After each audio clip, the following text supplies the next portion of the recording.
hey, someone on the acquisition.com teams, they're looking for an Instagram strategist. That have you're interested? And I was like, well, maybe. I remember watching Allison Layla's content in high school. Yeah, with Noah. So we launched the book and it went super well. New York Times bestselling book, sold a bunch of copies, and I cold emailed their CEO, Tyler Denk. And so that's how I started working with Beehive. Jay, great to have you on. Thanks for having me on, Jimmy. Appreciate it. Jay, it's obviously a pleasure to have you on the podcast. What'd be really great is if you could share a little bit of a background about yourself and sort of, how you got here. Yeah.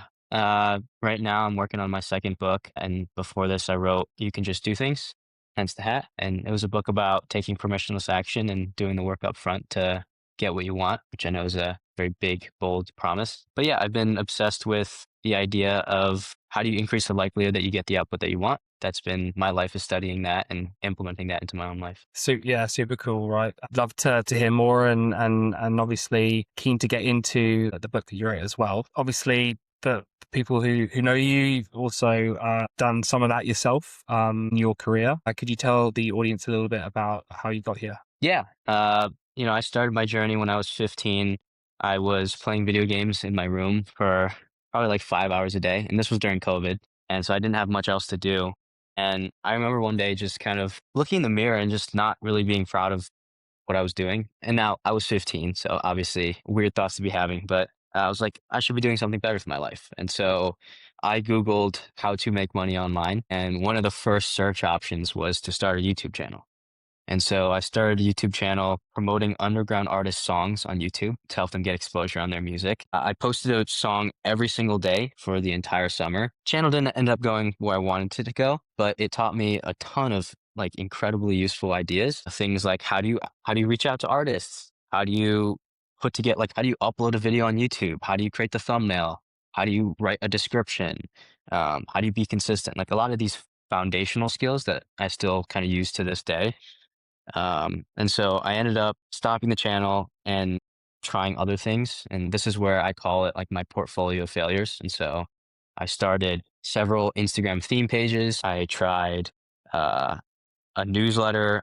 I even tried starting a clothing brand. It was called Inspired Smiles. And, I never really got any of those fully off the ground or getting any of the traction that I wanted. But I think each failure taught me something in and of itself. And so that was the very genesis of my career. So awesome, right? And I love that approach of just committing to doing a video every day, right? And being consistent with it. As you said, foundational skill. Awesome. And then there's a really interesting story about how you got to working with the likes of Noah Kagan and Alex Hormozi.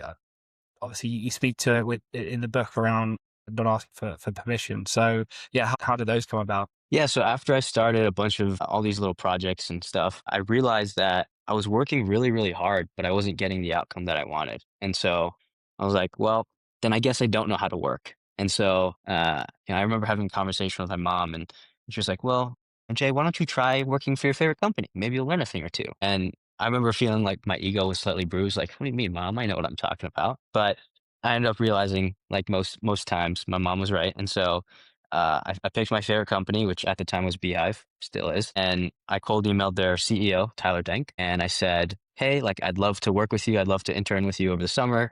Put me in the corner.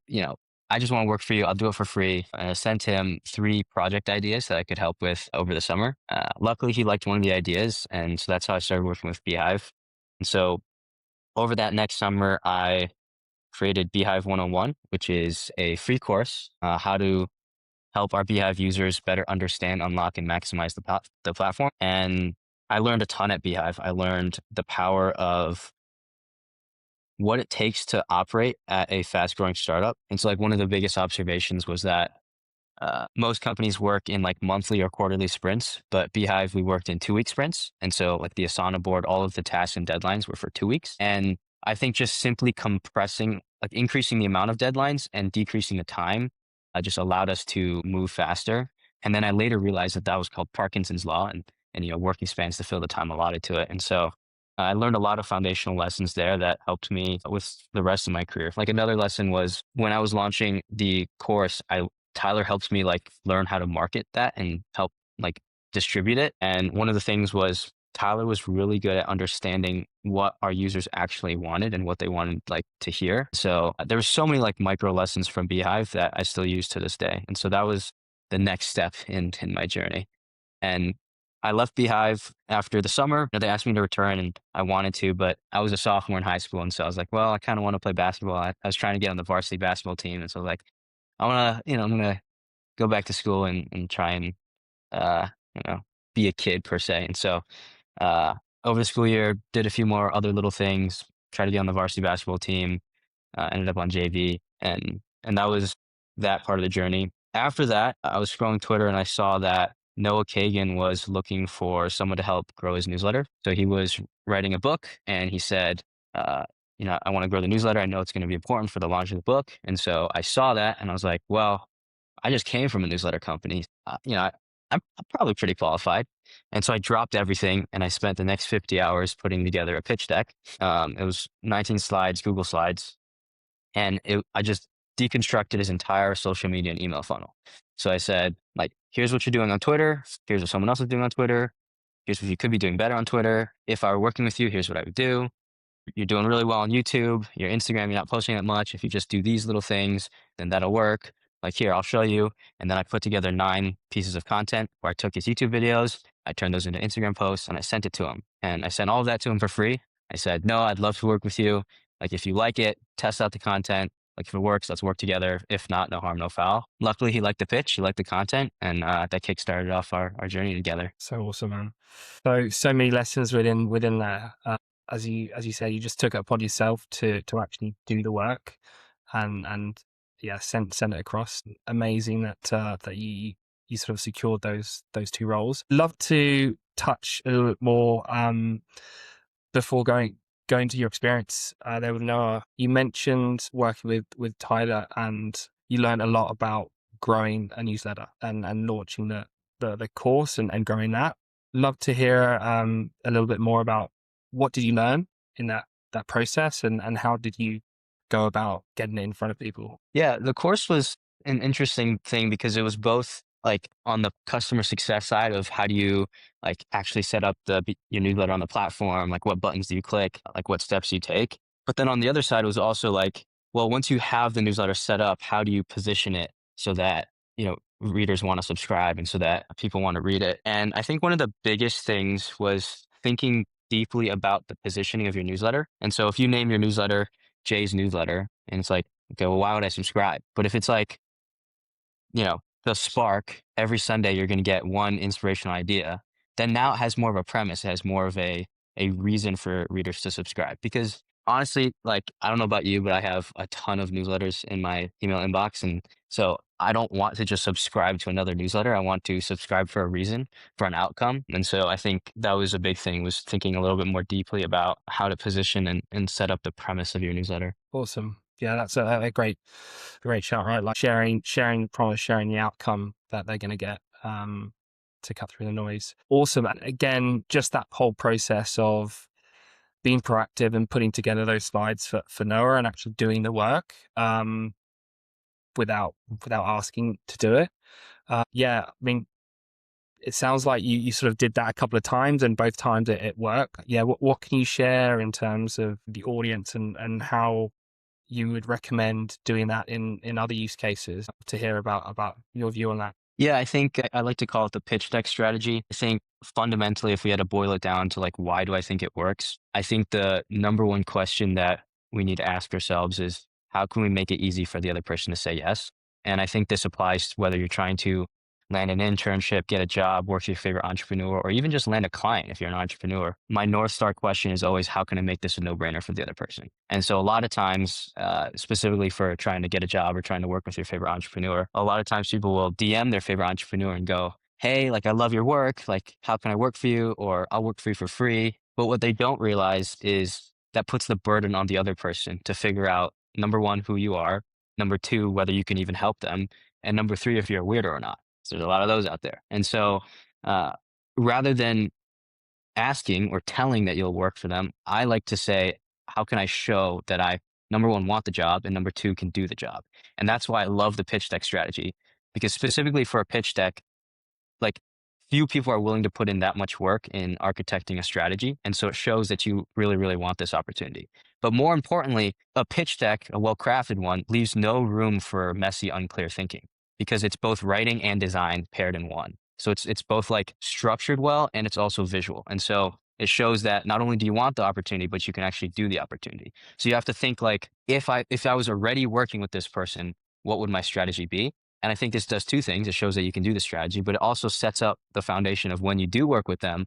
Now you have your strategy. You know what you have to do, and so now you just execute on your own pitch deck. And so that's the number one question I always ask. I think fundamentally, empathy is one of the greatest assets you can have as both a marketer and an entrepreneur, and even just a human being in general. And I think the ability to put yourself in the shoes of the other person and be like, what would they say, or how would they respond to this pitch or this ask, and how can I decrease the friction for them to say yes, or have the action that I want them to take. And so you had an amazing learning around creating the course with Beehive, Tyler there. What did you work on with Noah? What sort of projects did you do, and what did you take away from that? Yeah, with Noah, I started doing Instagram captions with him. One of the things that Noah often says is test and invest. And so he likes to start people on a paid trial and just make sure that we're both, a good fit working together. And so started doing his Instagram captions, and then slowly I'll just try and take as much off of his plate as possible. And so I was like, well, if I'm doing the Instagram captions, well, I might as well just post for you. So here, you send me the post, I'll add the captions, and then I'll post it. And then I was like, well, I can just try making the post. And so like, I'll make the post, I'll post it, and I'll write the caption. And then I was like, well, doing Instagram, like, I'm pretty good at Twitter. Like, I'll do Twitter too. And so I started taking over Twitter, and I started like kind of like absorbing responsibility as much as possible to reduce the friction in his own life. And so applying that permissionless approach within the opportunity. And then eventually, when we were launching the book, was handling email, newsletter, writing the emails, handling the growth, and figuring out how do we use social media to grow the newsletter to then sell more books. And so that was a very, very interesting problem to solve. And especially having Noah like holding me accountable and like pushing me as a marketer, I think that helped me develop a lot of the things that I use to this day, a lot of the mindsets and a lot of the approaches to marketing different things. For example, one of the things he always says is, he says, how can we double down on what's working? Why are we doing all of these things? And so, for example, we were doing all these different social media platforms. It was kind of a lot, all these different platforms. And so I was like, hey, no, I feel like my time is stretched thin. I'm on all these different platforms. He's like, well, Jay, like what's working? How can we double down on what's working? And so we started to do the math and like, all right, Twitter's actually driving the most subscribers. Like Instagram is bigger, but a lot of people are there for the reels and they're not actually readers and they don't subscribe to newsletters. And so like, all right, let's double down on Twitter. And so we cut Instagram, we doubled down on Twitter. And then on Twitter itself, it's like, all right, well, if we know Twitter is working, what does doubling down even mean? And so we're like, well, what types of content are we putting out? So we're putting out those regular tweets. We're putting out a Twitter thread about Noah's personal lessons. We're putting out a Twitter thread on someone else's inspiring story. We're putting out a pre-CTA, which is when you put a CTA and ask people to subscribe to the newsletter. We're putting out post-CTAs, which is when you link to the newsletter in a post. And so we have all these different content pieces. Well, what's working? And so we're like, all right, well, actually, these little tweet one-liners, they're actually not doing well. Like they get a ton of impressions, but they don't drive a lot of subscribers. Oh, but these longer Twitter threads where Noah is talking about his story, those actually drive a lot of signups. All right, let's double down on that. And it's like, all right, these stories of these other entrepreneurs, that's also driving a lot of new subscribers. Let's do that. And then pre-CTA, oh, that's actually working too. And so we looked across the board at the buffet. We sampled each thing, and then we're like, all right, we like this, we like that, we didn't like this, that's not working. And so we just doubled down on that. Love that. And do you think it was an important step to actually experiment and try the different platforms and try all the different formats in order to see what's working? So you actually have to go wide before you narrow. I'm of two minds on that. I think the first approach is, Caleb Ralston, who's a fantastic director of brand and brand strategist, he says, you can't know what quality is until you do quantity. And so I think the same way a scientist approaches an experiment, you can have a hypothesis of what's working, but you won't actually know until you test it. So I think that's why it's important to test all the different platforms and see what's working best for your goals and your business or your strategy. On the other hand, I think in terms of consistency and enjoyment, which I think a lot of people underweigh, I think it just makes sense to use the platform that you use the most. And so, Noah and I are very Twitter native. And so not only was Twitter coincidentally driving a lot of traffic for newsletter subscribers, but we also just enjoyed being on the platform more. And so uh, I think that's another thing it's another angle or vector to consider when you're picking a platform. So yeah, that's great. Great shout. And on that, were there any other sort of things that you learned in terms of just driving growth, of all the different experiments that you guys did? Yeah, anything that stood out as big learnings that really works? I think one of the other bigger things that I learned from Noah that I still use to this day, um, is what he calls the T3B3 review. And so what that basically means is at the end of each week, so I do it on Sundays, you review the top three things that are working and the bottom three things that are not working. And so uh, for the marketing example, especially for the platforms, we're like, well, what are the top three platforms that are working? And what are the bottom three platforms that are not working? And then, so, similar to what we were just talking about. But I think on a broader level, you can also apply the T3B3 to your life. And so, as an example, in my T3B3 review, what I like to do is reflect on the past week and say, what three activities were giving me the most energy? And so then I'm like, all right, actually going for walks gave me energy, reading a book gave me energy, talking to cool people gave me energy. Okay, let's double down on that next week. Let's try and do more of that. And then on the other hand, we're like, well, what are the bottom three things that drained most of my energy? Well, having, you know, busy work where I'm like, clicking buttons and just typing things and responding to emails. Okay, well, let's see how we can do less of that next week. And I think the reason that's so important is because, life has a way of steering us off track from our goals. No one ever really no one ever has an intention of setting off course from like where they want to go. But, life has a way of kind of subtly pushing us off, with the waves. And so the T3B3 review is one of my favorite habits to course correct and reflect on whether my current habits are aligned with where I want to go. Amazing. Yeah, that's such a nice framework and simple way to look at it, but very impactful. And you do that every Sunday, like on a weekly cadence. Yeah, I think the best way to start your week is to start on Sundays. I think when you have a lot of free time and a lot more time to reflect, I think it makes sense to reflect on how the past week went and then also prepare for the next week. And so I like to front load a lot of my most important tasks earlier on in the week and then earlier on in the day. And that's honestly one, it's a productivity hack, obviously eat the frog, but I think on, the underweighted point is that it is also very good for my mental health to close the loops as early as possible in the week. So it's not weighing on me and stressing me out. Awesome. So good. And so, yeah, what happened from there, from your time at CMO Yeah, with Noah. So we launched the book and it went super well. New York Times bestselling book, sold a bunch of copies. And from there, it was about figuring out the most consistent and enjoyable content process for both of us. After Noah launched the book, he got married, he had a kid. And so he was kind of stepping away from content a little bit.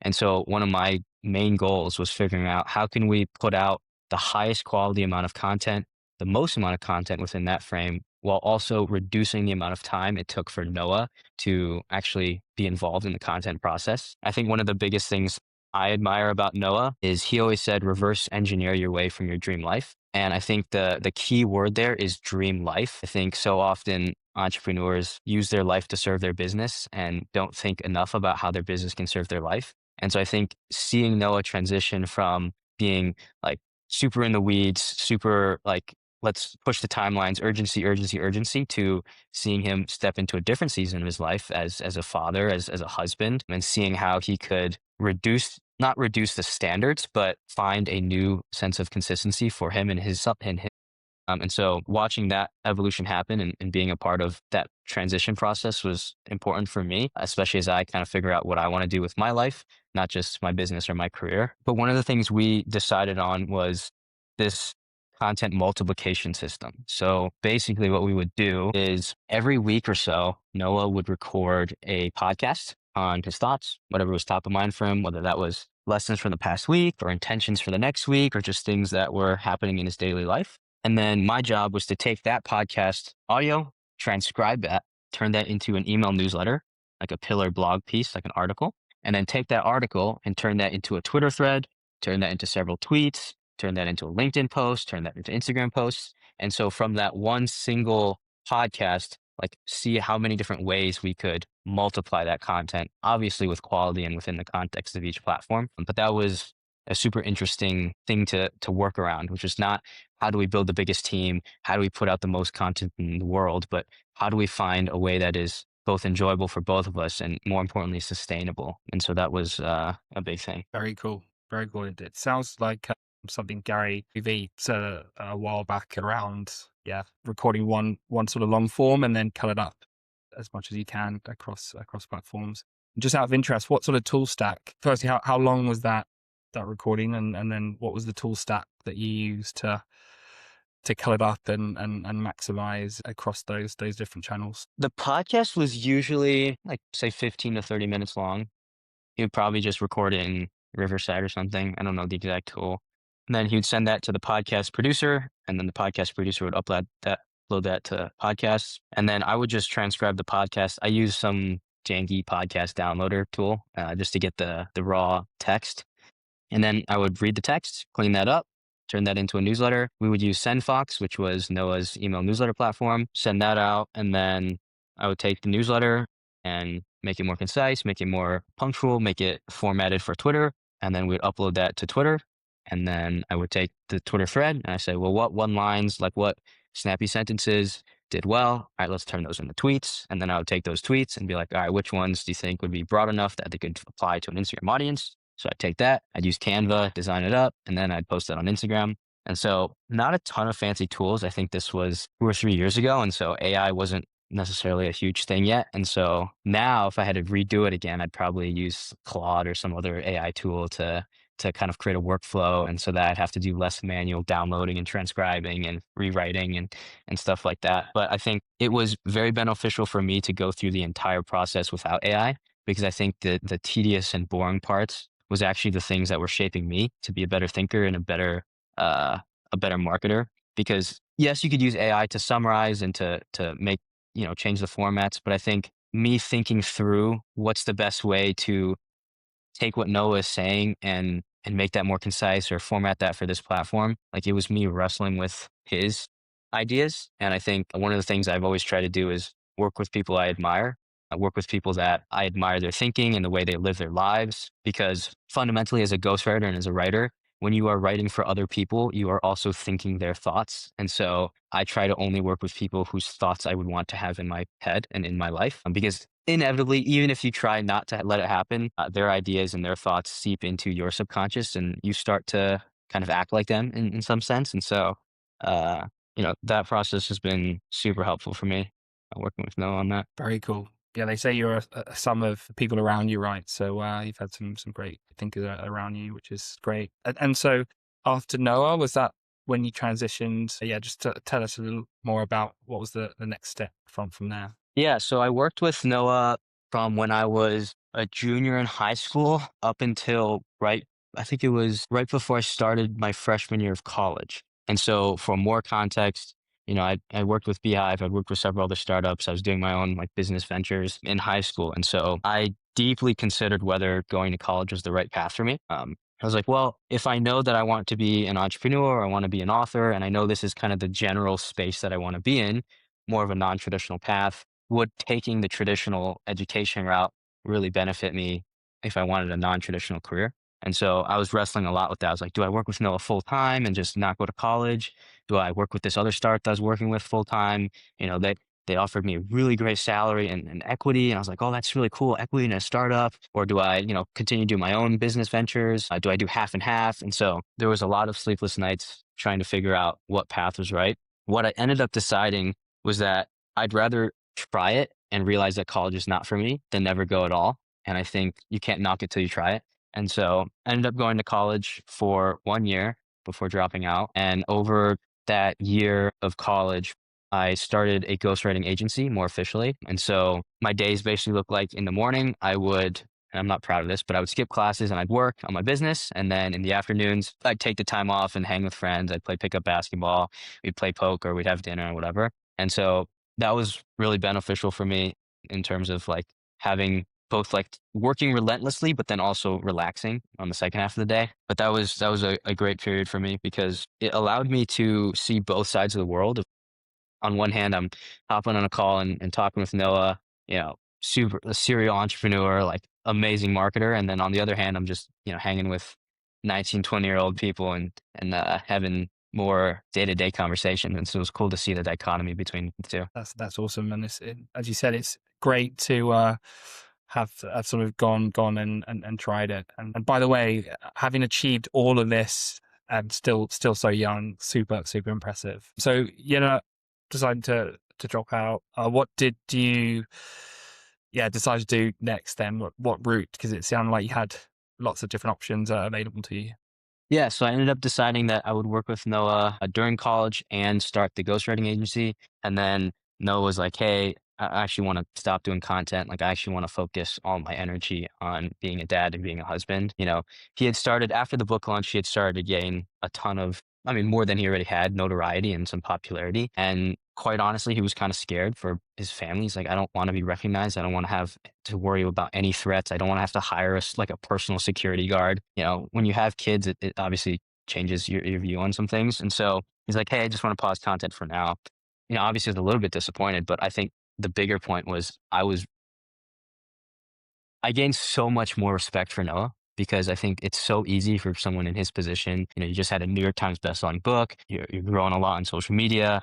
All these people are saying you're awesome, blah, blah, blah, and you're getting a lot of attention. But the ability to be like, no, that's okay. I don't really want that. I don't need your external approval. Like, I already have what I need. I have my family. And so that was like a little note on like, wow, I should really respect that. And I can see myself doing something similar in the future of just going all PewDiePie and just, stopping everything and moving to Japan and just being a dad and husband. So over to the college, I started that ghostwriting agency, started working with different clients, founders, entrepreneurs, CEOs, anyone who wanted to grow their brand on social media, primarily Twitter and LinkedIn, primarily written platforms. That was my specialty. But it was interesting because for the longest time, working with Tyler, working with Noah, I was always working like under someone else. And so I was only practicing my narrow skill of copywriting or marketing. But when I started the marketing agency, what I realized was there's actually a lot more skills that I have to know aside from ghostwriting and marketing. Like, I have to learn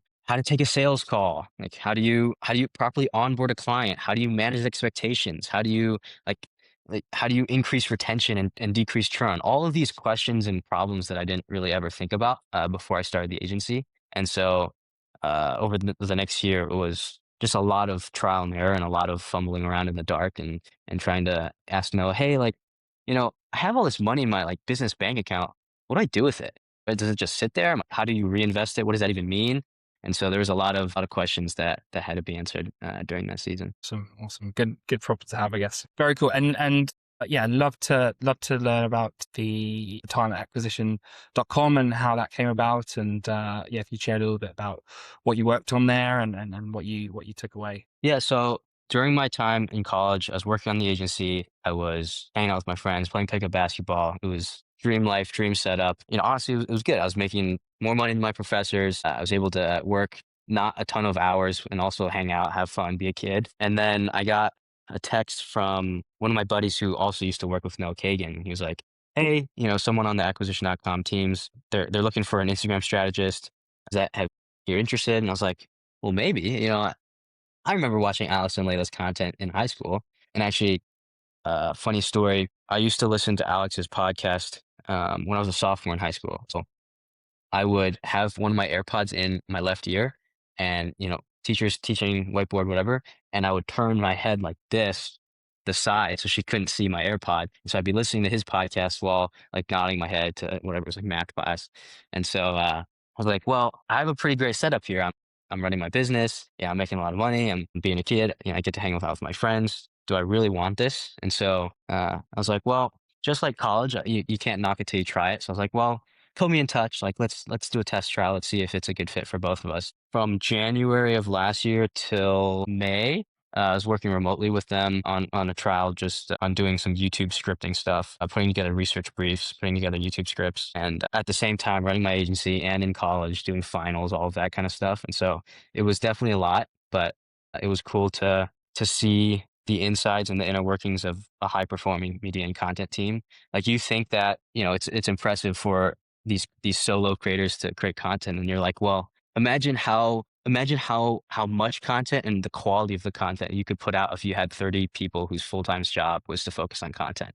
And so I think it just expanded my horizon in terms of the different types of ways you can play the content game. Like there's all different types of content that you could put out in all different styles and stuff. And so seeing that form was incredibly, incredibly eye-opening. I think there was what we used to do is we'd have a monthly, like a review meeting. And so we would review past month's content, how did it perform on each of these platforms, what was working, what was not working. Actually, very similar to the T3B3 review. And like being in a room with 20 to 30 other people whose full-time job was to obsess over content and to just talk about content with other people of like even the littlest, like tiniest details of like do these captions, should we move it like under their eye line? Should we move it under their mouth? Should we move it on the bottom? Should it be on the top of the screen?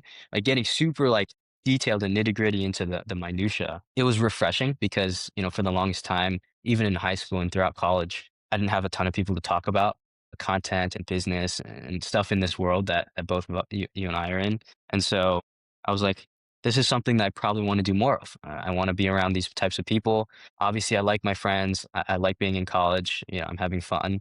But at the same time, there's definitely this aspect that I'm missing of other people who are obsessed with the same thing that I'm obsessed with. And so I was like, I think I'm going to do it. And so I let them know. I was like, hey, this is awesome. Like, if you want to continue working together, I want to continue working together. They said yes. And so in May, I dropped out of college.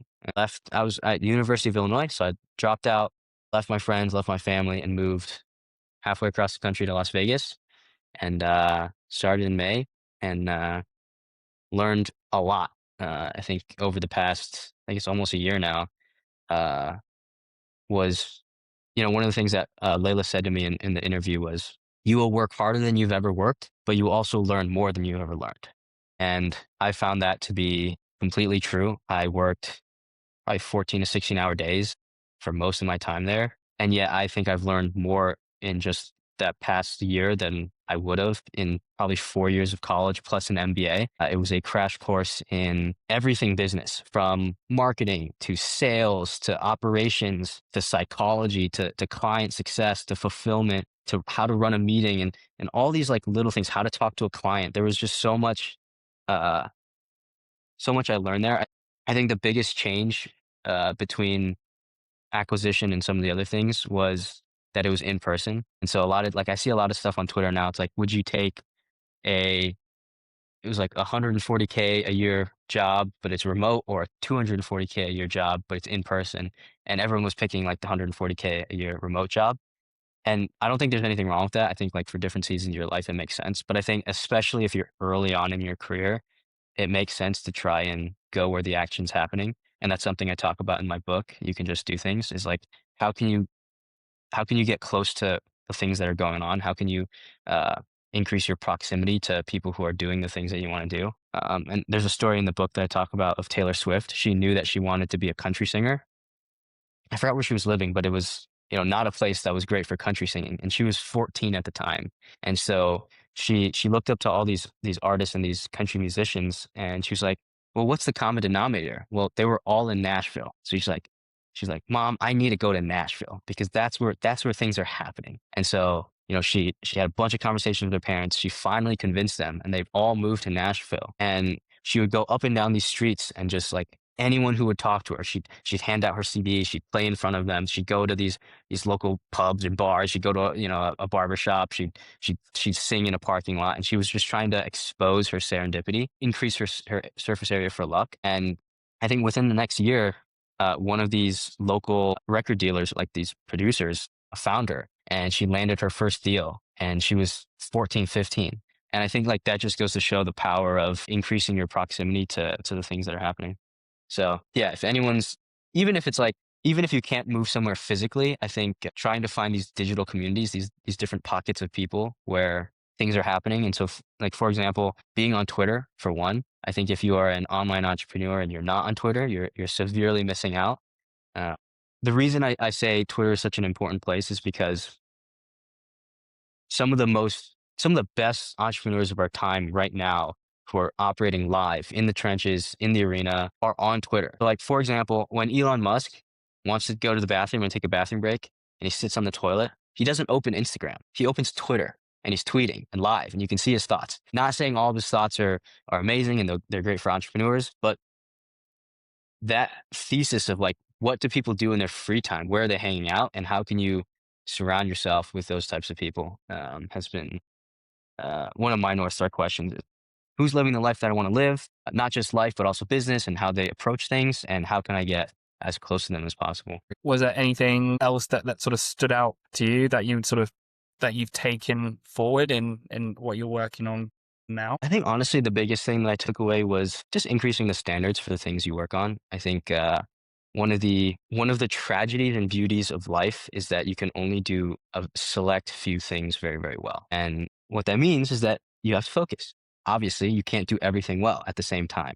And so when I was on Twitter and working at these startups in high school, I thought the goal was, let me make 10K a month. Like, if I make 10K a month, I'll be set. Like, I've made it. That's the goal. And I think what I've realized over the past year is 10K a month is just the beginning. It is just the tip of the iceberg. Like, that is just when the game starts to open up. When you finally have the money and room to play around with the different things, you can invest money into different softwares and tools and people. I think just taking those standards with what I'm working on, I think now I am much more selective on the things that I say yes to. I get all kinds of people hitting me up in the DMs, and me a year ago would have jumped at some of these opportunities. But what I've realized is success is not a magical list nobody knows. It's an obvious list nobody does. Number one thing on that list is focus. Everyone says it. It's almost a buzzword now, but I think, working with Noah, working with Tyler, I've learned that, Mark Zuckerberg didn't have 17 side hustles. He had Facebook. And I think that's something I'm trying to remind myself in this season of my life. Like, there's all kinds of things I could be working on, but like, what is the number one thing that I want to work on, and how can I commit to that? And so for me, for my example, it's working on the second book. And so, writing a book is, having a book is easy. Writing a book is not easy. And I think in order to write a good book, you have to first kind of become the book. And so a lot of my time spent now is in the research and in the writing and the rewriting and the editing and the thinking and the restructuring. And it's a lot. And so if I said yes to some other things, I wouldn't have the time and the mental headspace to really wrestle with the ideas in this book. And not just actively writing this book, but also even in, like, if I said yes to some of these other opportunities, then my shower thoughts would be thinking about those things instead of on the book. And I think as much as I can, I try and protect my shower space, my free time, my time on the walks where I'm thinking about nothing. I want my mind to drift towards the book rather than some of these other things. And so that's really just been the biggest thing that I've learned. Awesome.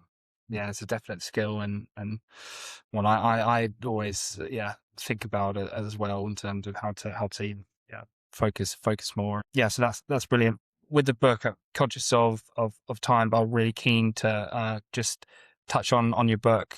Obviously, you've been involved in launching Noah's book, launching Alex and Noah's book. Now you've launched yours. Yeah, any sort of learning takeaways on like launching books and what you're working on now? Yeah, I mean, I'll kind of wrap on this idea. I think if I had to boil down the success of any book launch into one word, it would just be intention. I think if you look at anyone, honestly, anyone who's launched a successful book, the first one that comes to mind is James Clear with Atomic Habits. I was just listening to a podcast of him the other day.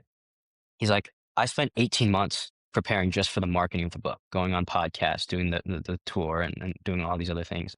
Just think about that for a second. Like, how many people would honestly spend 18 months just on the marketing the book? Like, most people spend 18 months just on writing the book, but 18 months marketing the book. And so I think that you can boil down any successful launch to just a lot of intention about what's the goal? How do we increase the likelihood that we have a successful launch? How do we decrease the likelihood that there's any risks of failed launch? How can we have contingencies for all of these different risks? How can we have backups for the backups? For all these little things. And so that's what I'm trying to think about in my next book. That how can I be very intentional about both the book and also the marketing of the book? And so I have no timeline on when the book will be out. I'm just trying to write the best book as possible right now. And then I'm sure my focus will shift towards the marketing of it. Awesome. That's a great learning, and amazing to think how much just really goes into it. Love it if you could share. Obviously we'll put the details of how people can sort of get in touch and sort of go buy the book.